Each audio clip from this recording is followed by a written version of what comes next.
When it comes to investing, retirement, taxes, healthcare, and estate planning, the decisions you make today can greatly affect the quality of life for you and your loved ones tomorrow. What you need is straight and unbiased information on the most important issues you'll face when planning for your retirement and financial future. Good news, you found Premier Retirement Radio with Jeff Hogan. Jeff is the founder of Premier Retirement Planning and Wealth Management, and he's been guiding people financially and into retirement for 30 years. So get ready for an hour of the most comprehensive financial information on the radio. Premier Retirement with Jeff Hogan. And now here's Jeff Hogan and Jeff Shea. Thank you so much. Welcome to Premier Retirement, the radio show that gives you the straight talk and honest answers you need to help you reach your wealth management and retirement goals through smart investing and careful planning. On today's show, we're going to be talking about the retirement squeeze, inflation war, and market risks colliding. We'll also answer listener questions and then 5 things that people wish they knew before they retired. My name's Jeff Shade. As always, I'm just here to ask the questions, but the words of wisdom and solid advice, they come from the other Jeff in this radio program. It's Jeff Hogan, founder and president of Premier Retirement Planning and Wealth Management. Jeff, how are you doing today? I'm doing great. Always fun to be with you.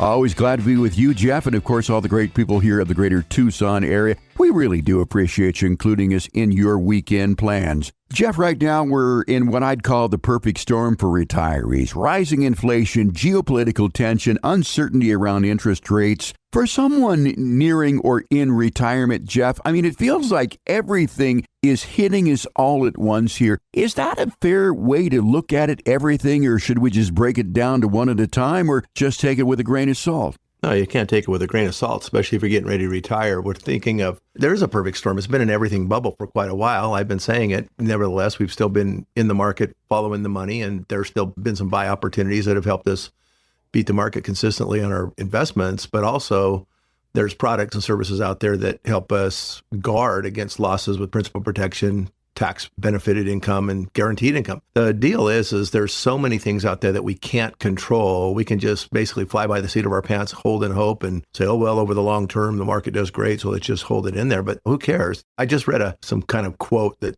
is so self-serving to Wall Street. It basically said, every time the market crashes, it returns to an all-time high. Well, duh.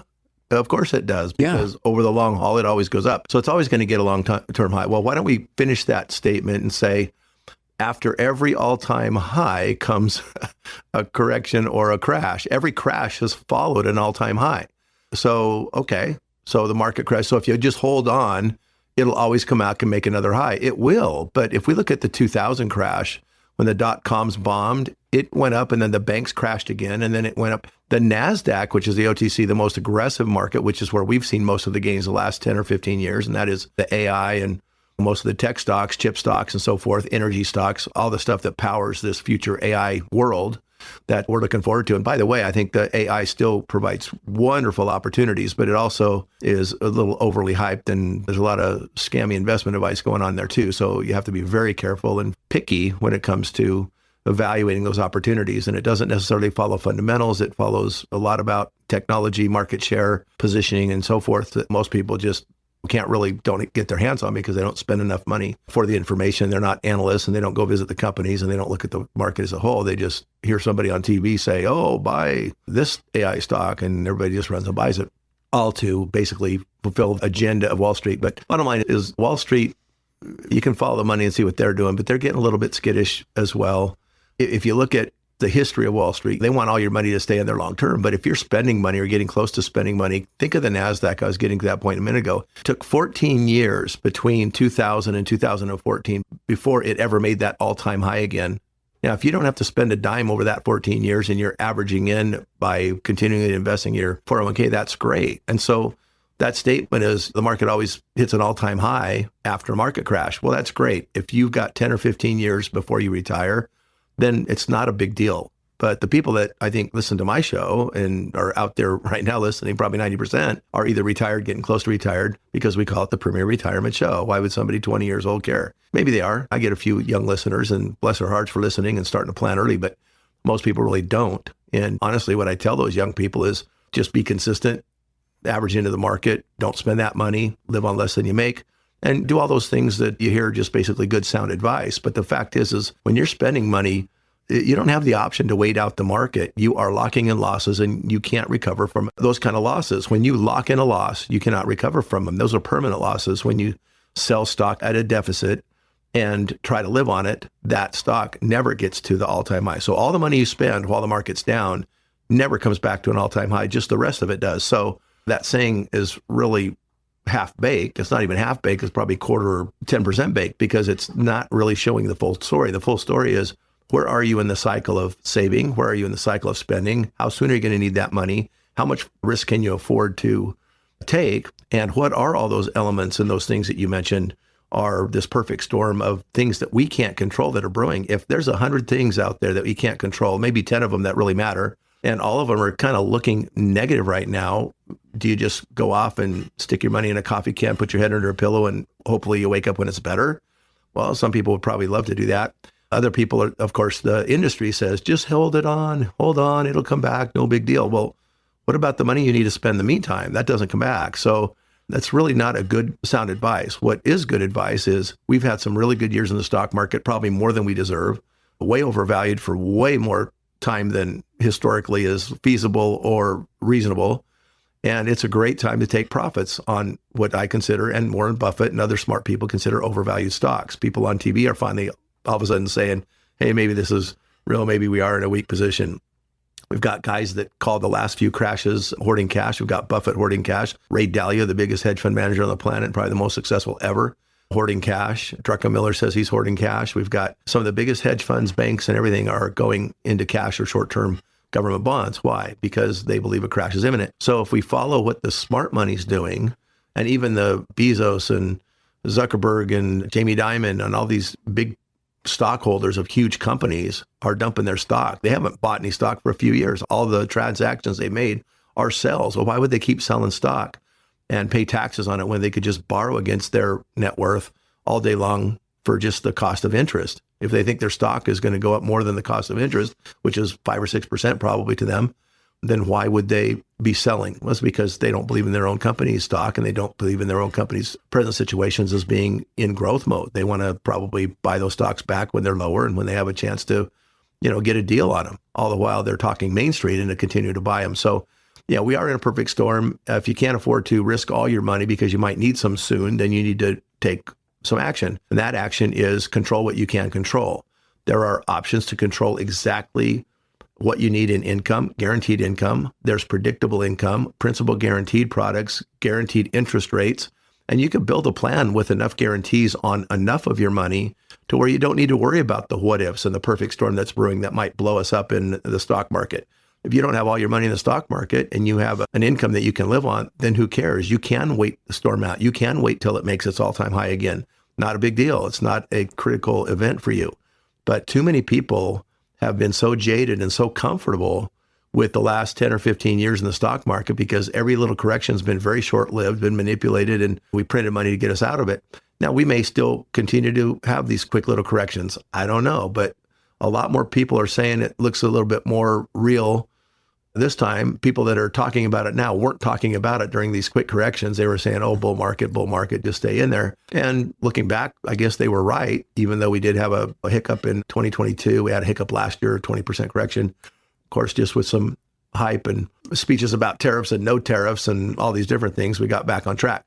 I did hear, was it Bill Ackman or somebody, some of these big internet dudes and AI guys are saying, oh, we're just ready for this is just a temporary thing. We're ready for the biggest AI bull market ever, and stay in there. You're stupid to get out. But consider the source. He might also be trying to sell his stock at a premium and wants you to keep believing it's a buy so he can get out and take his profits. So you never really know if these people who are really good at tech are actually really good at market forecasts. In fact, I would say probably not, because they're not necessarily economists. They can see what their market's doing. They can see what their stock might be doing. They can see that they're gaining government contracts and exposure and notoriety and fame and fortune.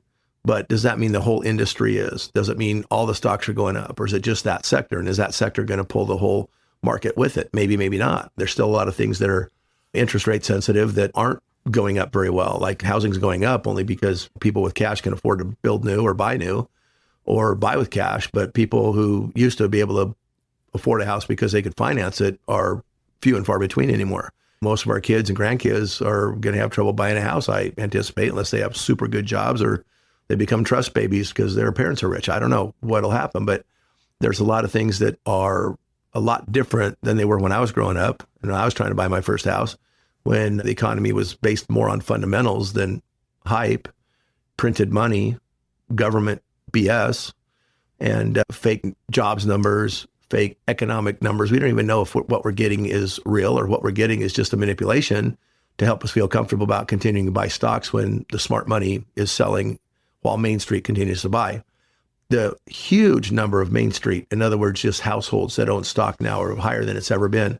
And every time the amount of households that have positions in stock and are basically invested in the stock market gets over 60%, and it's been that way for a couple of years now, but every time it's hit 60, it's been just a crash has been imminent. I mean, a market crash, not just a little correction or a hiccup, but the 29 crash was one time, the 2000 and the '08 crash, all of which were where homeowners, households, Main Street people, what we call the dumb money, not dumb people, but just people that aren't in the know, that don't spend millions of dollars on information so they can make better decisions like Wall Street can.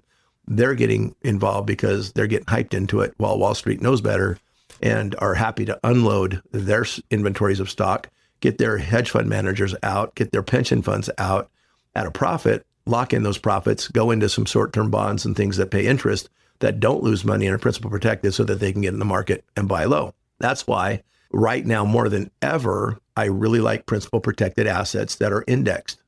The indexed annuities. I know some people hate the A word, annuity. What's wrong with annuities? Annuity is an income stream. Annuity is a safe product that gives principal protection. It's tax deferred if it's in a non-IRA account. It can only go up. It can't go down. What's wrong with that in a market that's uncertain? If the market continues to go up and surprise us, we make money. If the market goes down and blows up, we don't lose. And we get to bottom fish because when the market goes down 10% and we want to buy on the dip and then it goes down another 20%, did we buy on the dip? No, we just bought in a downtrend and we lost 20 more percent. So we lost 30 instead of 10. Well, what if you have an indexed product, market goes down 10, you don't lose money. If it bounces, you make money from the 10% low point. If it keeps going down, you still don't lose money. Now you get reset at a 30% low point, meaning that you can make 40% or more just as it returns to the market, depending on the type of index that you have and the type of strategy that you have. So for Wall Street to, or people that call themselves fiduciaries to say you're stupid to buy an annuity that somebody might make a commission. Oh, by the way, instead of an ongoing fee forever, the ongoing fee forever pays us a lot more than the commissions, by the way. But the commissionable products that insurance pay us to set up is basically a marketing re-expense charge because we're basically doing all their work for them. We set it up. They pay us. Sometimes they pay us commission. Sometimes they pay us a fee too. But the fee is always lower than what I get on managed money.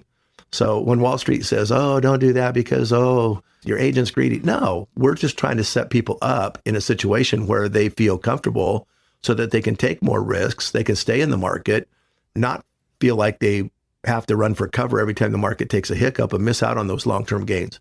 If you structure your assets into different, you basically use different tools for different, you use different products for different reasons. Some is principal protected, some is for tax reasons, some is for guaranteed income forever, regardless of how the market performs. And some of those tools give you stability so that you don't have to worry and lose sleep over the market when the market turns bad. Nothing wrong with that.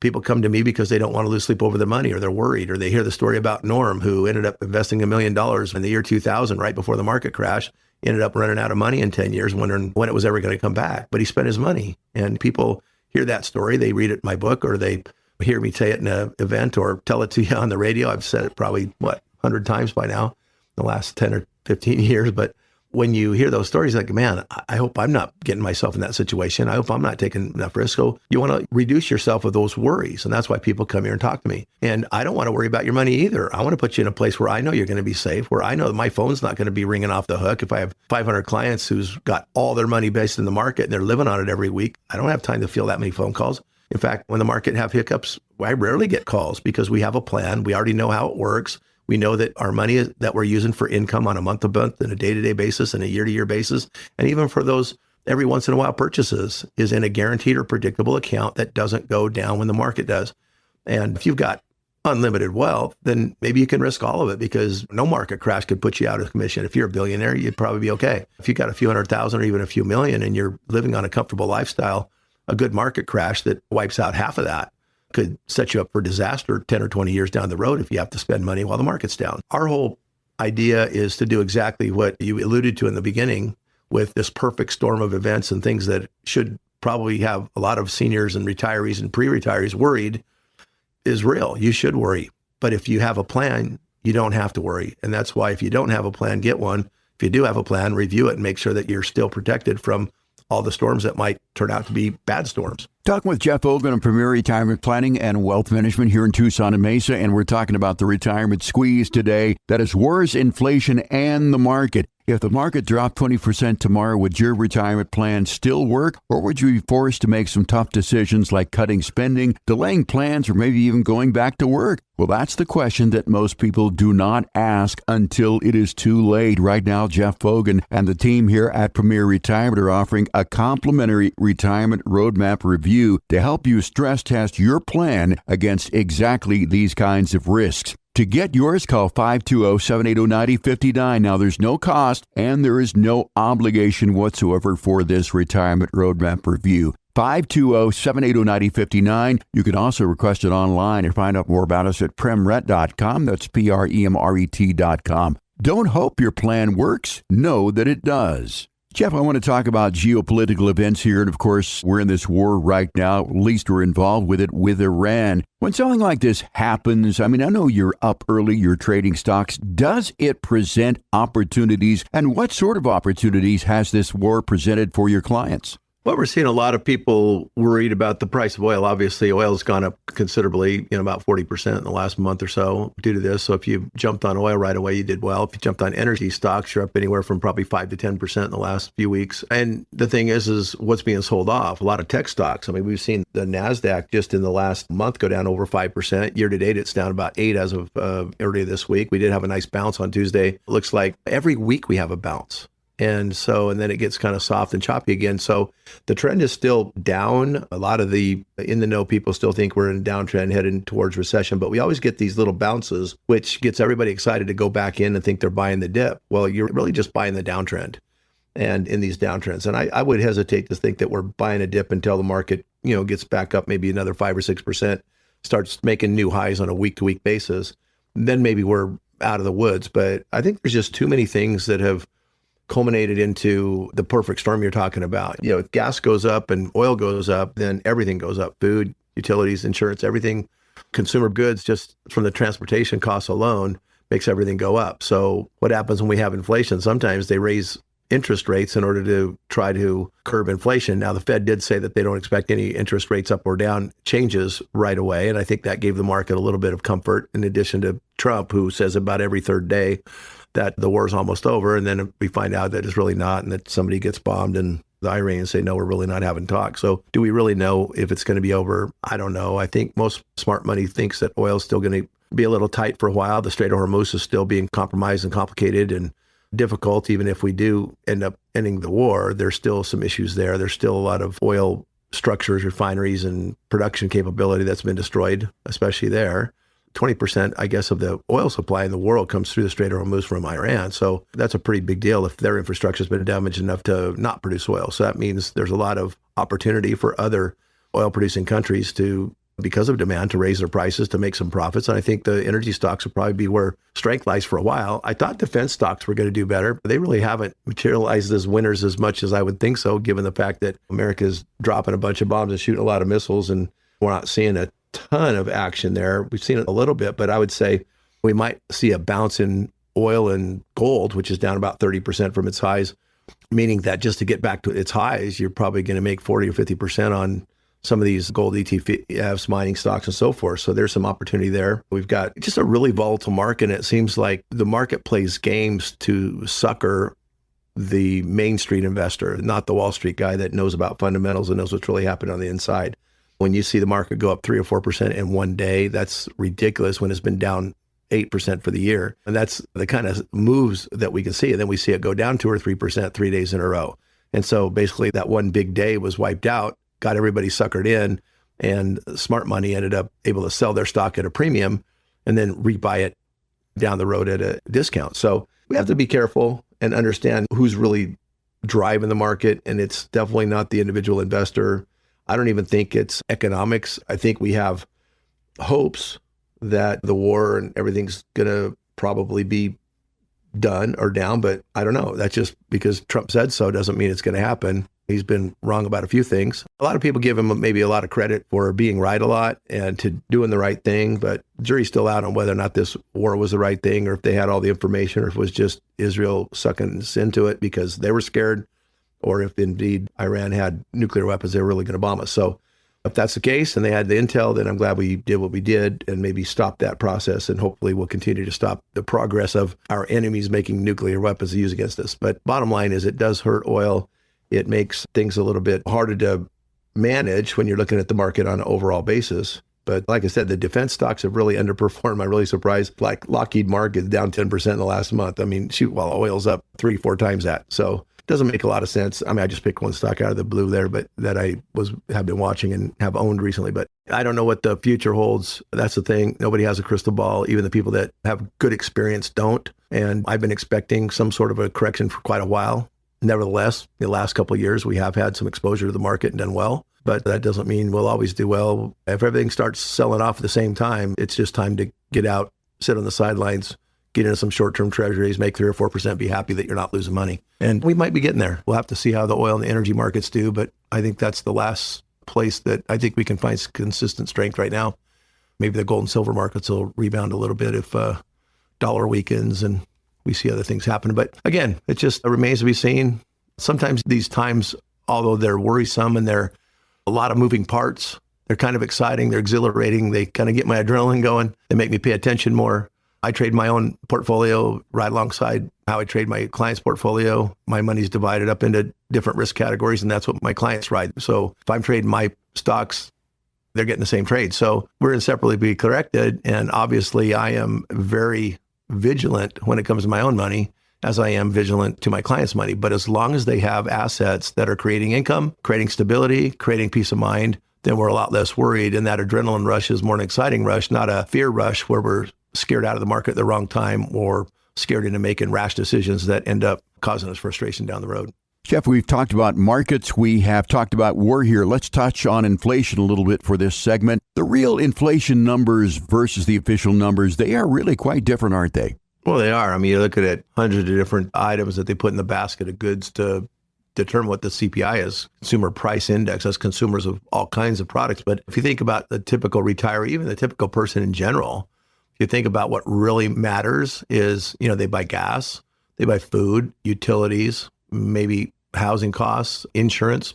And there's probably about 5 or 6 things that are probably make up more than half of the hit that people feel during, inflationary times. You might see tech like computers and things like that you're not buying in retirement going down in value and offsetting the ups in things like food, housing, travel, medical, any healthcare, insurance, and utilities and things. So, I mean, when you look at the things that actually make life happen, those things have been going up at a much quicker pace than the CPI that's going up around 2 or 3%, or that they say that they're getting down to. So yeah, that average reported return seems to be really skewed to reality.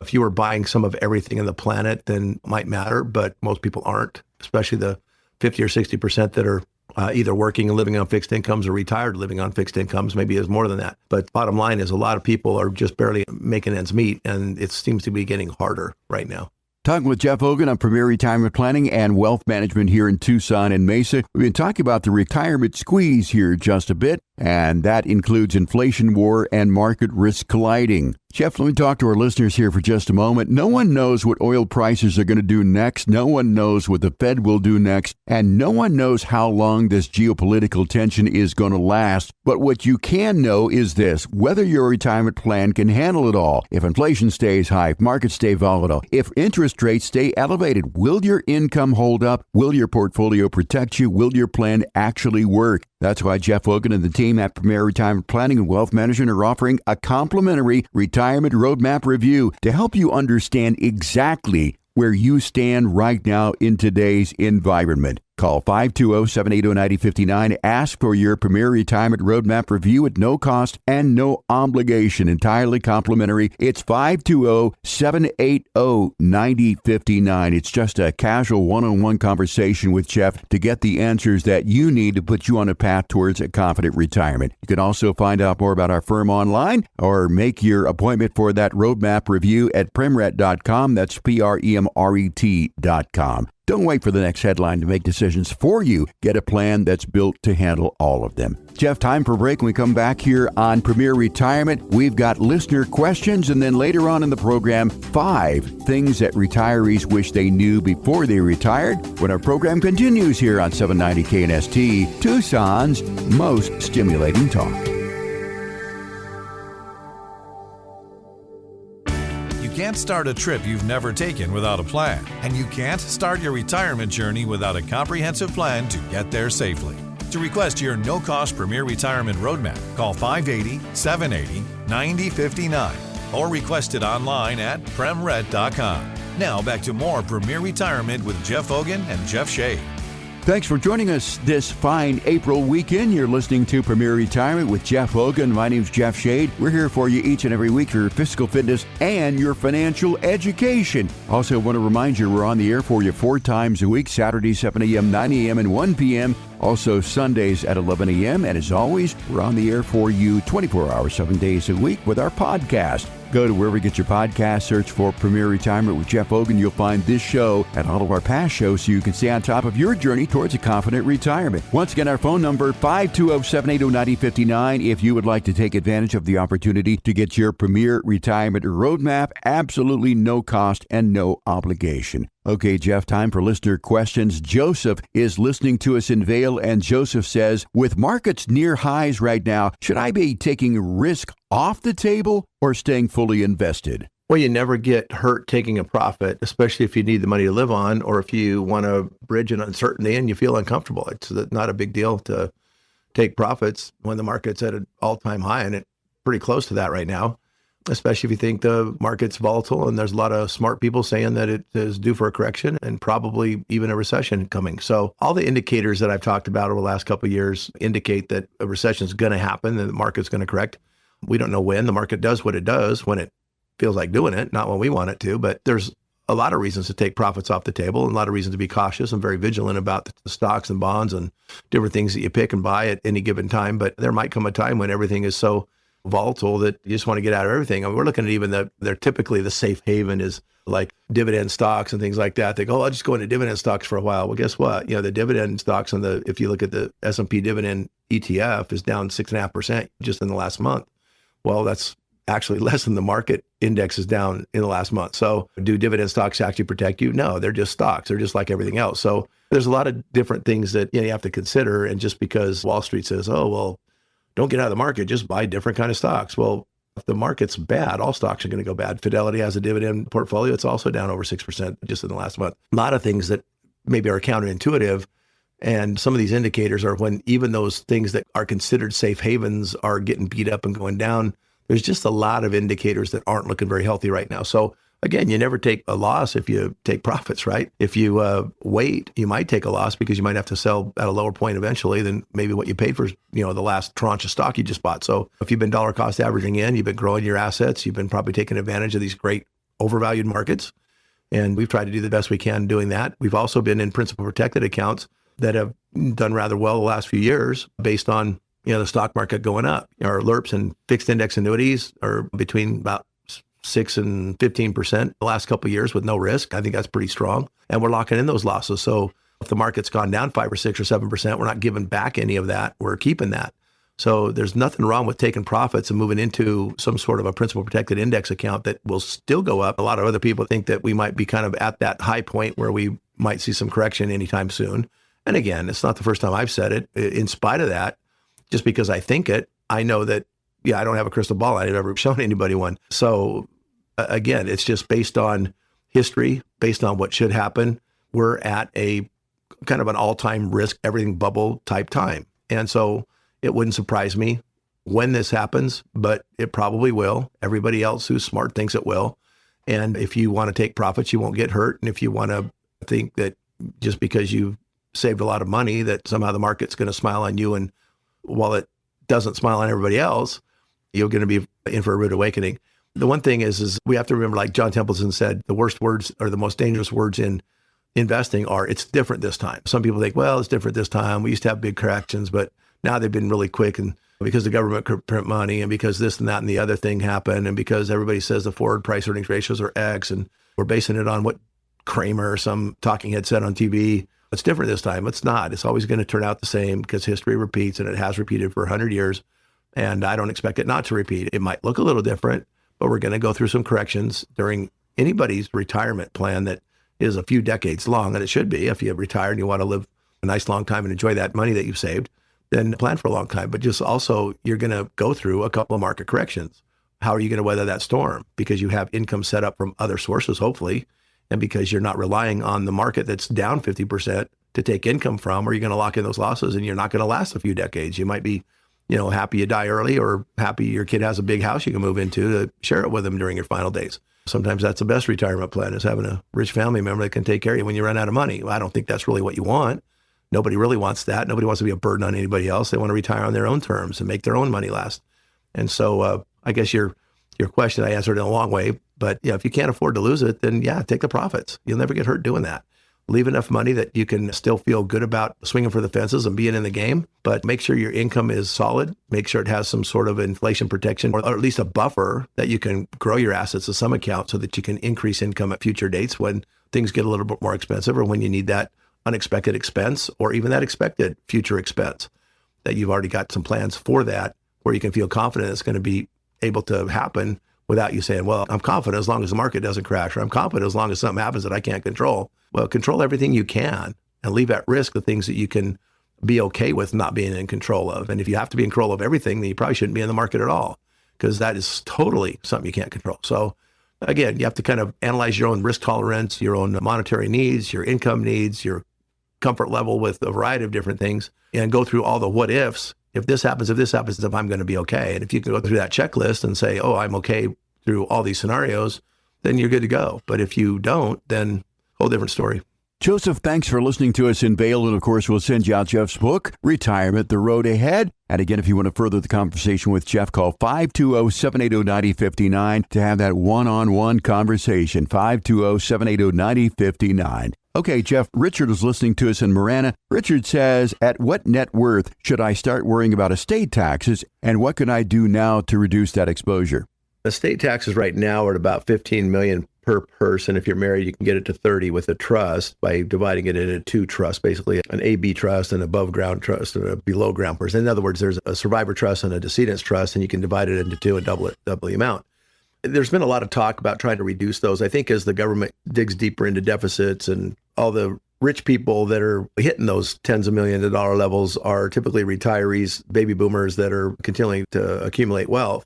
And I think they might be allowing that estate tax level to continue to creep up, so people get very complacent about not doing anything about estate taxes. But they've been just recently talking about dropping it back down to $4 million or maybe a $7 million combined net worth, which a lot of people will hit. Even if you've got $1 million or $2 million now, if you're not spending it all down because you've got good pensions, or you've just got no debt and you don't have a really super expensive lifestyle, you might end up doubling and tripling that money pretty easily over the next few decades. I mean, if you have a 7% rate of return, it's going to double every 10 years. If you have a 30-year retirement and you've got $2 million, it's going to double the first 10 to 4, going to double the second 10 to 6, double again to 16.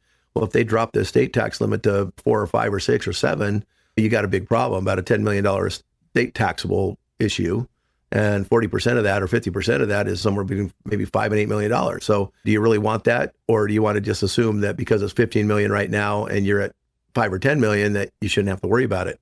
Well, just consider the projections and consider where your assets were 5 or 10 years ago. Could it do that again? If you had $2 million 5 years ago and now it's 5 million, you think, wow, okay, what if my 5 goes to 10 and then to 20 and then to 30? I've got a problem, right? Again, you don't have to be in an estate tax level right now. You don't have to have over $30 million to worry about it if you're a married couple, or even 15. You should probably worry about it because if they change it. Now, you can do some charitable gifting techniques where you leave a certain amount to a charity and they can pay your kids, your heirs, a couple of generations deep income off of that. Then it'd be tax favored income, and it would be very efficient tax-wise because the children that would get that income, it would be over a period of time and they wouldn't have to be taxed on all of it all at once. The other thing you can do is ILITs, irrevocable life insurance trusts, where you can actually gift money to all your kids and grandkids now. They can disclaim the gift and you can sit it in a trust outside of your estate and actually estate free. So maybe all the gains you make, you might have $2 or $3 million now, but let's say you make 10% a year and you put $200,000 outside of your estate into a trust that pays the kids $10 million when you die tax-free. And since it's outside of your estate, it'll never be even questioned as far as inside your estate taxable. So that would be the equivalent of maybe $20 million in actual assets that are taxed with some residual income tax and some estate taxes, where you could do it just with gifting the interest or the income that you're making off your present estate. So there's some techniques that you can use that could be just what-if techniques. The thing is if you don't end up having an estate tax problem, the money still goes tax-free to your heirs. The money still is there for you to use, because just because it's an irrevocable trust, you can't be the trustee of it, but you can ask whoever the trustee is to give you money from it if you need it. You can even change the trustee if they don't comply. There's different ways you can play the game of estate taxes, and you don't have to have a really big estate to start worrying about it. But if you do have an estate of more than $5 million right now, I'd definitely start worrying about it and doing some planning right now. If you have a smaller estate, consider the options, and it might work in tandem with some other technique that you're using for either some income plan or some sort of a tax hedge that you're building that you could actually make into an estate tax eliminator as well. So there's ways you can kill multiple birds with the same stone, so to speak. And you just have to kind of understand the rules of how to play. I'm a certified estate planner. That doesn't mean I'm a lawyer that'll write you a trust, but I do understand how it works, with financial issues, your accounts, how to make sure that they don't go through probate, they don't get overtaxed, and that we can structure them in a way that's efficient for you, not only in your own life and retirement, but also your heirs and the legacy that you leave. Richard, good question. Thanks for asking that. We appreciate you listening to us in Marana. And of course, you will get Jeff's book, Retirement, The Road Ahead, as well. And again, if you want to talk to Jeff, 520-780-9059. It's 520-780-9059. Next question, Jeff, is John in Catalina Foothills. John says, what's the smartest way for someone with assets to plan for long-term care? Self-fund, insure, or hybrid, and what's the difference? Well, I like asset-based planning, meaning you have an asset that's going to pay for it if you need it. That way the asset's still yours if you don't need it. I don't like pay-as-you-go long-term care insurance because they keep raising the rates. They try not to pay claims. And I think it's one of the insurance scams that's out there. Just like you can't really not pay a claim if it's a guaranteed contract for income and annuity or a guaranteed contract as a death benefit when you die. You can't really screw around with that. But when it comes to paying for a crash in your car or paying for a healthcare benefit they don't think is okay, insurance companies take a lot of liberty in trying to deny claims in order to pad their own profit. And for that reason, insurance companies have a bad name, they have a bad reputation, and I don't like insurance companies for that either. However, insurance companies from the standpoint of fixed investments, fixed index annuities, fixed index universal life insurance and things like that, that have a contracted value of what they're worth and what they will pay given certain circumstances, I think are a great way to plan because they can't deny a claim. You're either sick or you're dead, and you don't really have a choice. You get access to your assets. So there are some hybrid plans that are annuities or life insurance retirement plans, LIRPs, that allow you access to the cash value should you become ill, need long-term care. You can actually access your death benefit early. You don't have to die to collect it. You can actually spend it early. And if you don't use it, then your heirs, your spouse, your kids, somebody gets all that money tax-free when you pass away. So you get all your money back eventually, whether you use it for care or whether you leave it to your heirs. So I don't like the pay-as-you-go, use it or lose it type policies. That seems like a waste of money, especially if you have assets, but to use some sort of an asset-based plan. The other thing a lot of people do is they know that their house has a bunch of equity in it and it's really tied up. You can't spend the equity unless you take a loan against it. You could do a reverse mortgage and raise some money, or you could just say, you know what, when the last of us goes to a nursing home, we're going to sell the house and that's going to be cashed out because we're not going to need it anymore. Or if one of you could do even a home equity line of credit to cover the first one and then sell the house for the second one. So you can even use home equity if that's a part of a plan that works for you. If you're not really bent on leaving the house for your kids or just having it till you die just because you might end up needing it. But I think once people start moving into long-term care facilities, that's kind of their final residence generally. And you can always use that as your backup, your ace in the hole plan. If not, build it through the annuities and life insurance that already creates your income and tax planning and everything else. So again, you get to have a multifaceted asset that covers all those different planning pieces that you need to cover. John, good questions. Thanks for asking it. And of course, we appreciate you listening to us in Catalina Foothills. And again, if you want to further the conversation with Jeff, 520-780-9059. Listening to the program today and you're interested in sitting down with Jeff and having a one-on-one conversation, you can do that again by calling 520-780-9059 and requesting your Premier Retirement Roadmap. Absolutely no cost and no obligation. It is just a casual conversation to get your questions answered on a one-on-one basis and talking with Jeff Fogan. Jeff, let's talk about 5 things that people wish they knew before they retired. A lot of people spend decades planning for retirement, but once they actually get there, they realize that there were some things that they didn't fully understand. Let's talk about 5 things that people wish they knew before they retired, and honestly, this could save someone years of stress. So let's start with something a lot of people overlook, getting the right financial advice. Why is it such a big deal to get a good financial advisor and get the right advice? Well, I think a lot of advisors work for a company that have an agenda. All they do is one thing, and what gets you to retirement doesn't always get you through retirement. Some people, all they've known is a 401k. And the 401k companies often will send a rep to help you keep it in a 401k. Say, look at all the money you made. Isn't this great? The bottom line is that stocks do outperform most investments. If you want some sort of passive investment, 401ks are great for accumulating the wealth. However, the fact is when you're taking money out, it works opposite. The volatility and things that happen in the market work opposite to you, or not in your favor when it comes to taking money out, even though they work in your favor while you're putting money systematically in while you're working. So yeah, I think they're misled by people that get in their ear from the workplace and say, oh, just keep it there. We'll take care of it. Don't worry, it'll last forever. And just get bad advice. Another thing is people have friends. I had a client come back to me because they didn't understand why they were doing an income plan. And the person has this bad information about annuities. And she says, well, why can't I just put it in money market and make 3% and use that money? I said, because when it runs out, it's gone. And at 3%, it's going to run out in 12 years at this income level. But at the income level, the annuity is going to guarantee you it can never run out. And if history repeats, you still have money when you die. And if you don't, you still have 30% more money. And that's what you said you wanted. Oh, well, because sister didn't understand what she was buying and just told her, oh, you can't, you got to run. That's terrible. Don't buy an annuity. They're horrible. Well, because somebody on TV said they are. Fact is sister had never been a financial advisor. I had a guy tell me, well, my plumber's really rich and he told me that I shouldn't buy this. I'm like, well, your plumber's really rich because he fixes lots of toilets. Unless he got lucky and bought NVIDIA when it was cheap, but that doesn't mean to buy NVIDIA now. Maybe it's a little overvalued. I don't know. It probably still has some upside. But my point is just because somebody did something right one time, they think all of a sudden that's the holy grail of investing and everybody should do it because even though they're not in the business, they somehow have great advice. I think you ought to go to an advisor that's independent, that doesn't work for a company and tell you an agenda, which we don't. You are the agenda. Our clients are the agenda. They tell us what we want. And if it's a fit with what we do, we'll diversify a portfolio for them. Make sure that income is handled. Make sure the investments correlate with that income. Don't take more risk than you can afford. We swing for the fences when it comes to our risk money, but that's because we have income guaranteed. We have income predictable. We have taxes in control. We save maybe half your taxes that you would otherwise pay if you didn't do a tax plan.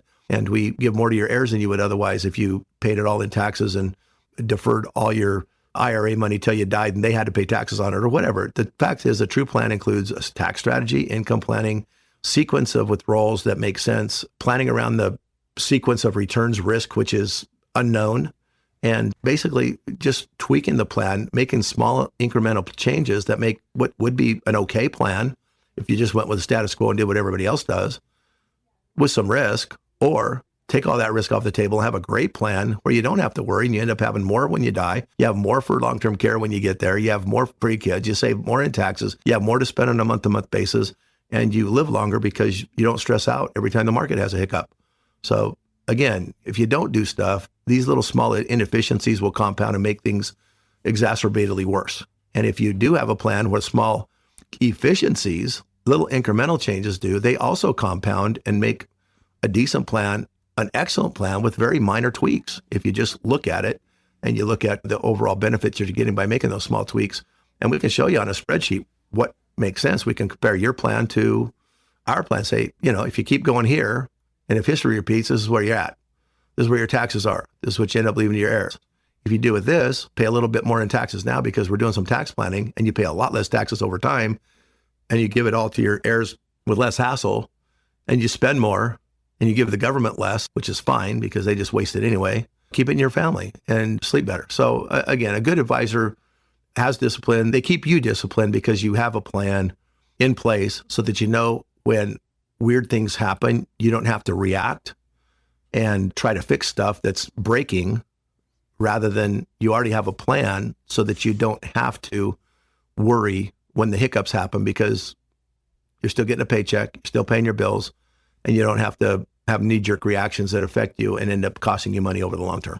So the first thing that people wish they knew when they retired, before they retired, was the value of good advice. And Jeff, we're going to talk about 5 of these. We will not have time to talk about all 5, but I did want to talk about this one. Let's talk to people in their 50s. A lot of folks feel behind. Is there still time to fix this? In other words, talk about catch-up contributions.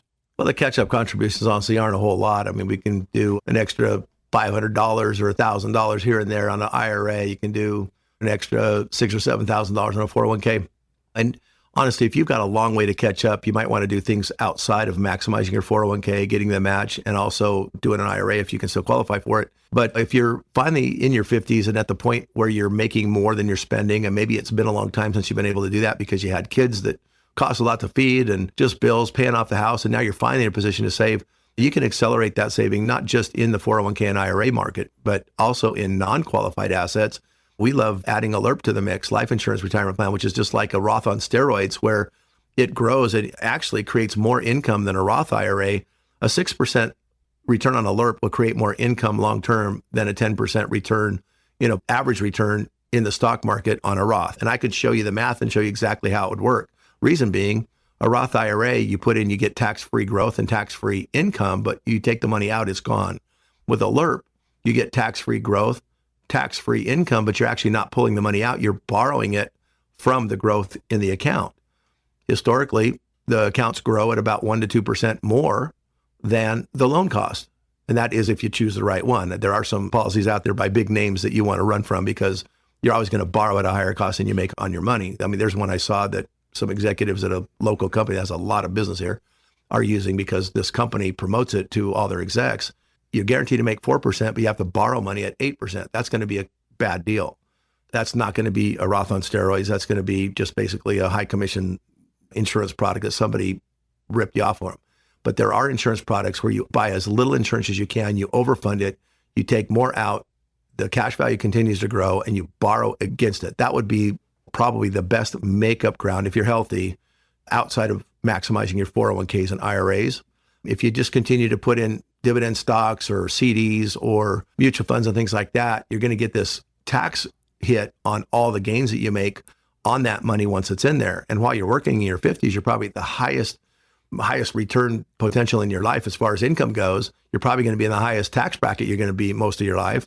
Maybe you'll get in a higher tax bracket if you do really good catching up when you're retired. But most likely, if you're in a high tax bracket now and you're having to play catch up, you need to take advantage of that higher income, save a lot so that you can get your income in the future kind of equal to where you're at now.